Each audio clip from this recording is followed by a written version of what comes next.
So I wanted another sit down video where we kind of go through another set that has been on everybody's lips for a considerable amount of time now.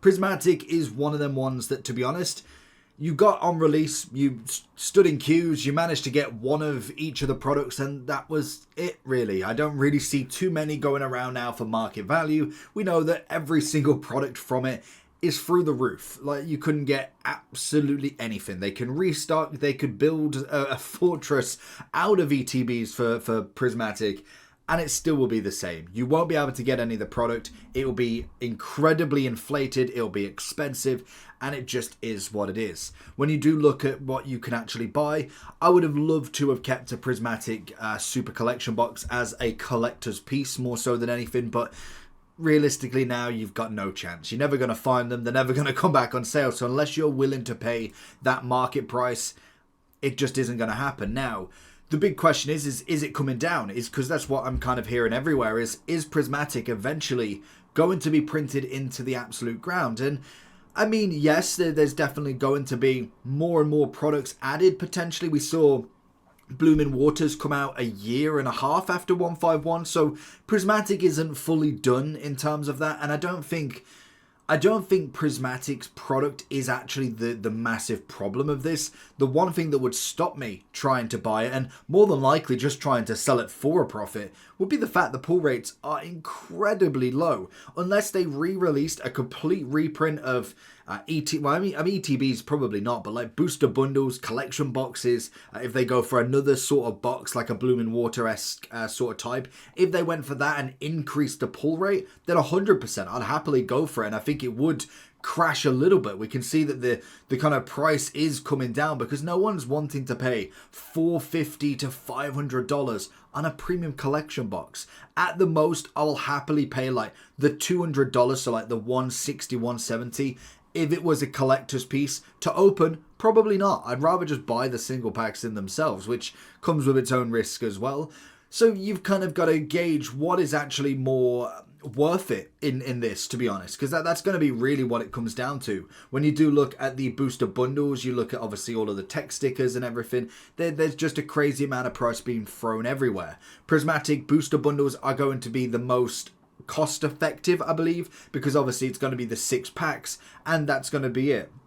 When you look at this, you kind of see it rising up to the 106. Bear in mind, normally on a retail price, these are like, what, 20 to 25 pounds, which I'm assuming is like about $35, maybe 40 on the higher end. To say that it's $60 more on top of the higher end of that is criminally crazy. Now, obviously, it has dropped down a little bit, but you've got to actually find them, which is going to be the hardest point. There's going to be plenty of people kind of on the internet that maybe you don't trust. This is why everybody goes to a shop, because they know it's their business on their hand. Gary from down the road, it doesn't care what his business is. His name's not even on the actual business. So it does become a bit of a question whether they have been tampered with or not. And I'm not saying everybody does, but you never know.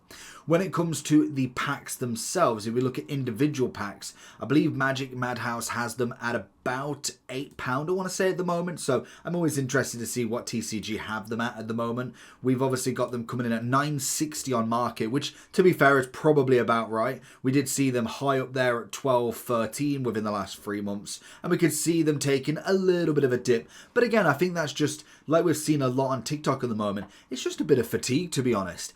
Where's everybody getting this money from? Because let alone Prismatic, if you look at all of the sets we've had just in English, you've obviously had Prismatic. Prior to that, we had Surge and Sparks that was absolutely massive. We then obviously had Journey Together, which was almost like the come down phase of a Prismatic. And now we're back onto Destined Rivals and awaiting the SV Black Bolt and White Flare, which in all accounts is going to be incredible as well. So it's one of them ones that you kind of just got to take what you can get. And Prismatic is one of them ones, as a collector, if you want the products, I think personally, without any financial advice changing hands, I think you'd be alright buying them at this price and holding them. Now, if you're looking to buy them right now and in 2-3 months, you think, okay, I don't want these anymore. Do I think that they're going to increase in value then? I mean, you're taking a risky gamble there.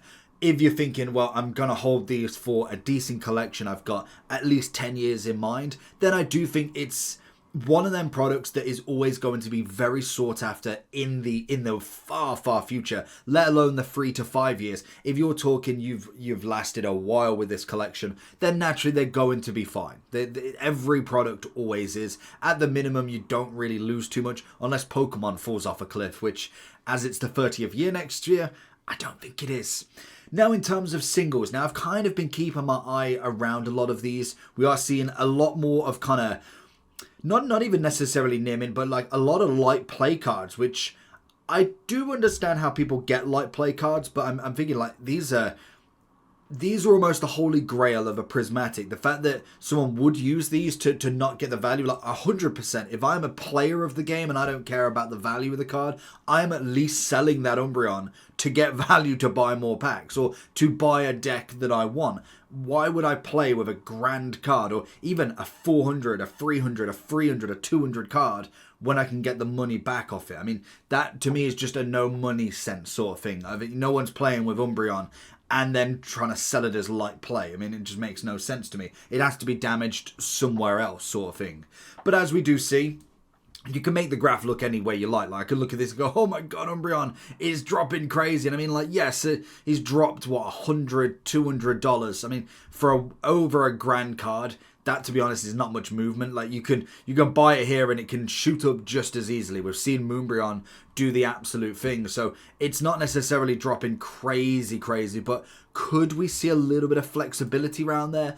I think we could. I think Umbreon most definitely was far too high. And I like the card. I think all of these as a set is outrageously good. I'm not a big fan of Terrestrial on the top. I like the Evolving Skies versions. I do think they are better in my eyes, but they did absolutely smash each one. The design perfectly, it kind of like brings out the best in all of them. Other than the Eevee. I know it's very difficult to get the Eevee, but I don't know. I just don't like the Eevee, but all the rest are fantastic. Now, if you was looking at kind of the lower versions of these, looking at the Jolteons, most of them will kind of be up and down. You will see a few prices hit either there, and you can see not many are being sold in certain weeks. Like, it may say 330 up here, but we have no sold there, no sold there. We have one item sold and no sold there. So they're clearly not selling for the major price. And if you come into the view more data, you can see near mint. Oh, it's Japanese, of course. So that could also affect the price as well. So always be wary of that.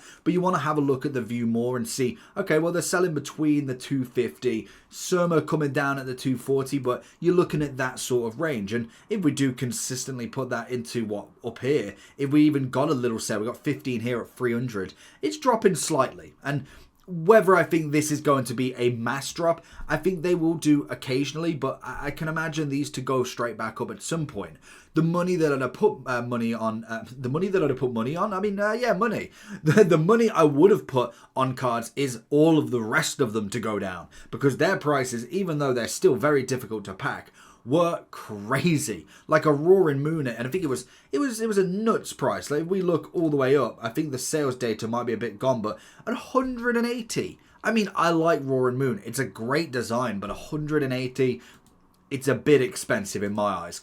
Evolutions, I get, they're like fan favorites, but when you've got like a Dragapult coming in at 127 market, that's just so expensive. And you can see it will drop down naturally, but we did get this all the way up to 180, which is the crazy part. And obviously, we could see it starting at 111. So it's still not even hit the peak lowest. And I would be interested to see this in more towards the end of summer to Christmas time, if these are still holding up.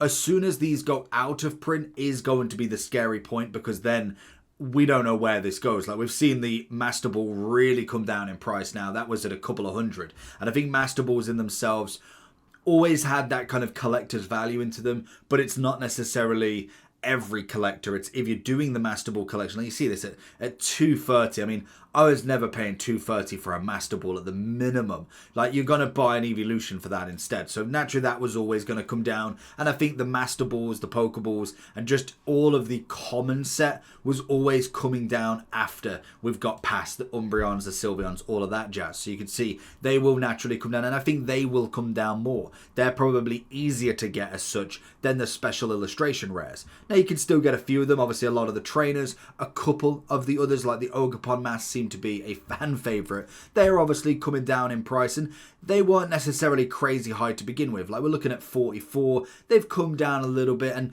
as other sets take the reign, it's always interesting to see what prices these will come at, because it's a perfect look at kind of like how 151 did, because obviously that was a massive set that got everyone back into the hobby. It's interesting now to see what the top chase cards do, but as you'll see, there isn't as many. Like, you've got your major chase, you've got a Charizard at 200, and then we drop down to the 60s, the 50s, the 30s. It's a more obtainable set, and obviously some of these are illustration rares. There's not as many special illustration rares, and it's a bit more of a better pull rate, so you're bound to find prices to be a little bit different. But when you do look at the likes of a Charizard, he will have ups and downs. You see, he's gone all the way up. I could easily show you a graph and see, well, 151 is absolutely on the floor right now, let alone you think that's only a $5 difference. Even if I wanted to go, okay, well, you can see it's hitting rock bottom. It went from 260, which is fair enough. That is a considerable drop.